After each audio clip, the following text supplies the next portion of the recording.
እናንተ እውን ሆነ እኮ ህልሜውን ሆነ። ከዚህ በፊት የሚቸገር የነበረው ካሜራዬ ጥርት ያላለ ሆኖ አለ። ኧረ አንተ ልጅ ማይክ ተጠቀም፣ ኧረ አንተ ልጅ ጽድት ያለ ካሜራ ተጠቀም፣ ለምን ካሜራ ትገዛም ምናምን እያሉ ነበር ሰዎቹ። ከሰራ ላይ ቀር በቃ በትክክለኛው አስበህበት ስራ። ለምንድን ነው የምትነካካው? ወይ ደግሞ ዝም ብለህ እየነካካ ትሄድ ምናምን ነገር እያሉ በጣም ብዙ ሰዎች ወቀሳ ያደርሱብኝ ነበር። ይኸው አያችሁታ፣ ኦሪጂናሉን ዛሬ ነው የከፈትኩት። ቲክቶክ ላይ ምናልባት የሚለቀቁትን አይታችሁት ይሆናል። ተሰርቷል፣ ተገዝቷል። እንደገና ደግሞ ምናልባት ይሄኛው ይሄ የምታዩት አያችሁት፣ ኦሪጂናሉ ነው። ይኸው ኦሪጂናሉ ጂዲያሂ የኦስሞ ፖኬት ፎር ማይኩ ነው። እዚህ ጋር አሁን ከልብሴ ጋር እየተጠቀምኩበት የምትሰሙት ድምፅ። ይሄ ደግሞ ተገዛ ሁለተኛ ኦልሞስት ወደ 200 ሺህ ብር ነው አጠቃላይ ያወጣሁት። ከጀርመን ነው ጓደኛ ያመጣልኝ። ከዚህ በኋላ የሚሰሩ ካሜራ ቪዲዮዎች በሙሉ ያበዱ ናቸው። አንደኛ ቪዲዮ ልምሰራላችሁ፣ ጽድት ያለ ቪዲዮ፣ ሲኒማቲክ የሆኑ ቪዲዮዎች የሚሰራላችሁ። እንደምታውቁት ኦስሞ ፖኬት ፎር ዲጂአይ ኦስሞ ፖኬት ፎር ፊልም መስራት ኢቭን ይችላል፣ ፊልም መስራት ይችላል። እንደነገርኳችሁ ዩቲዩብ በጣም ወሳኝ ነገር ነው። ሁለተኛ ሶሻል ሚዲያ ማርኬቲንግ ልጀምር ነው። ሶሻል ሚዲያ ይኸው የምታዩት ይህ ስቱዲዮ ለሶሻል ሚዲያ ማርኬቲንግ ከብዙ ድርጅቶች ጋር አግሪመንት ፈጽመን ኦልሞስት ከ6 ከ7 ድርጅቶች ጋር አግሪመንት ፈጽመን ስቱዲዮ እንዳለቀ የላይቭ ሾፕ እንጀምራለን።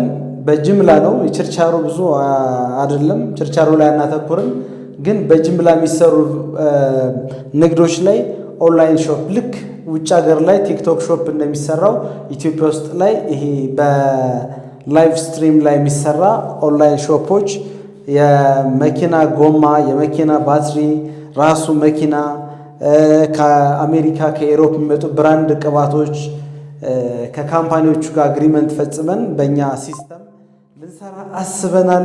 እንግዲህ ለመለወጥ እየተጋን ነው። ቪዲዮአችን እናንተን ለአይን እንዳይረብሹ ብለን በዚህ መልኩ ጽድት ያሉ ቪዲዮዎችን መሰራት ጀምረናል። እንደምታዩት ካሜራው በጣም አሪፍ ነው። ምናልባት የድምፁ ሁኔታ ማይኩ ኦሪጂናሉ ነው፣ ነገር ግን የቤቱ ስፖንጁ ስላልተለጠፈ እያስተጋባ እናንተን ሊረብሻችሁ ይችላል። በቅርቡ ይስተካከላል። ለማንኛውም ይህንን ይመስላል። እንደዚህ ብንነሳ አንግሉን አይስትም፣ ካሜራችን ትራክ ያደርጋል። እንደዚህ ብንወጣ ባክግራውንዱን ያው ትራክ እያደረገ በአይናችን ነው የሚቀርጸው። በጣም ኦሪጂናል ነው። በጣም በጣም በጣም በጣም በእርግጠኝነት እነግራችኋለሁ። ለእናንተም በጣም የምትወዷቸውን ታማኝነት ያላቸው ፕሮዳክቶችን ይዤላችሁ መመጣ ይሆናል ወደፊት። እናንተ ግን ሰብስክራይብ እያደረጋችሁ ከኔ ጋር እንድትሰሩ በአክብሮት እጠይቃለሁ ወዳጆቼ። በሚገርም ሁኔታ አሁን ላይ እንደ ድሮም ሰራቸውን ተረካዎቹንም ጥሩ ስለሆኑ አስተማሪ ስለሆኑ እውነታ ስለሆኑ አልተዋቸውም። አንዳንድ ቀን እሰራላችኋለሁ። ሁለተኛ በዚህ ከሊ ቭሎግ እንሰራለን። ቲክቶክ ላይ ደግሞ ሾፑን እንሰራለን ማታ ማታ። ግን ዊክሊ አትሊስት 2 ቪዲዮዎች በጣም ጥርት ያሉ ጥሩ ጥሩ የቭሎግ ቪዲዮዎች እንሰራለን። እናንተ ከኔ ጋር ሁኑ፣ አበረታቱኝ። እንግዲህ ከ300 ሺህ ብር በላይ አውጥቼ ነው የዩቲዩብን ሴታፕ እንዳያችሁት እያሳመርኩ ያለሁት። ትወዱታላችሁ ደግሞ እርግጠኛ ነኝ። እስኪ አስተያየታችሁን የካሜራውን ጥራት ምን ምን ቢጨመርበት የተሻለ ይሆናል የሚለውን ታች ላይ ያስቀምጡልኝ። እወዳችኋለሁ። በጣም ነው መወዳችሁ። የኤልኢዲ ላይታችን በጣም ደስ ይላል። እንዳየሁት ከሆነ እዚህ ጋር በጣም ደስ የሚል የኤልኢዲ ላይት እየታየኝ ነው። ከጀርባዬ ላይ ከወንበሬ ጀርባ ያለው ነው። ይሄ የኪ ላይቱ እንትን ሻዶው እንዳይረብሸኝ የተቀመጠ ነው። ደግሞ ሃርመኒ ይፈጥሯል አይደለ? እንግዲህ ሰከንድ አዶናይ ነው ወይስ ሰከንድ አቤል ብርሃኑ? በነገራችን ላይ ከአቤል ብርሃኑ ጋር ትንሽ የሚያመሳስለን ነገር አለ አይደል? የሆነ መልካችን ምናምን ሰክሱ ደግሞ እናንተ። ለማንኛውም እንደ አቤል ብርሃኑ ኖ አቤል ብርሃኑ የሰራቸውን ቪዲዮዎች እዛ ሀገር እየሄድኩ ሰራላችኋለሁ። ምናልባት ኢሚቴት ሊመስላችሁ ይችላል።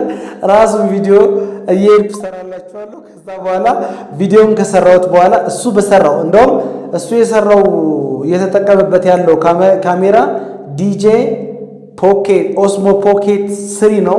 ላይቭ ስትሪም ማድረግ አይችልም እንደዚህኛው። ይሄኛው በጣም ዘመናዊ ነው። ፖኬት 4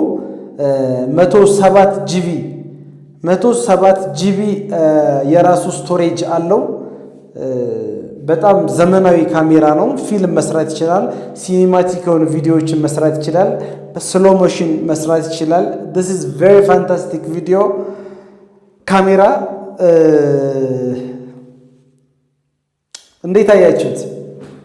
አባቴ በዩቲዩብ ገንዘብ ሊታፈስ ነው ብሏ ይታፈሳል ተብዬ ነው ባይዘይ ዩቲዩብ ላይ ገንዘብ ይታፈሳል ተብያለሁ። ለነገሩ ሞኔታይዝ ስለሆነ ዩቲዩቤ አሳይቶኛል። ዝም ብሎ አንዳንድ እንደዚህ በደንብ እንኳን ሳልሰራ የተወሰኑ የዶላር ነጠብጣቦች መጠው እየታዩኝ ነው። አውጥተን አላየናቸውም እንጂ ከዚህ በኋላ ምንሰራ ይሆናል።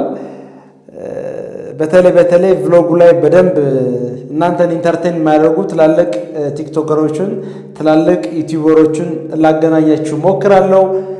ይመቻችሁ። መልካም ቆይታ። በሌላ ቪዲዮ እስከምንገናኝ ወዳጆቼ ትወዱታላችሁ ብዬ አስባለሁ። ሰብስክራይብ አድርጉ። ሀሳብ አስተያየታችሁን ታች ላይ አስቀምጡልኝ። ሰከንድ አዶናይ ወይም ደግሞ ሰከንድ አቤል ብርሃኑ በሉኝ። የእናንተ ምርጫ አደርገዋለሁ። ይመቻችሁ።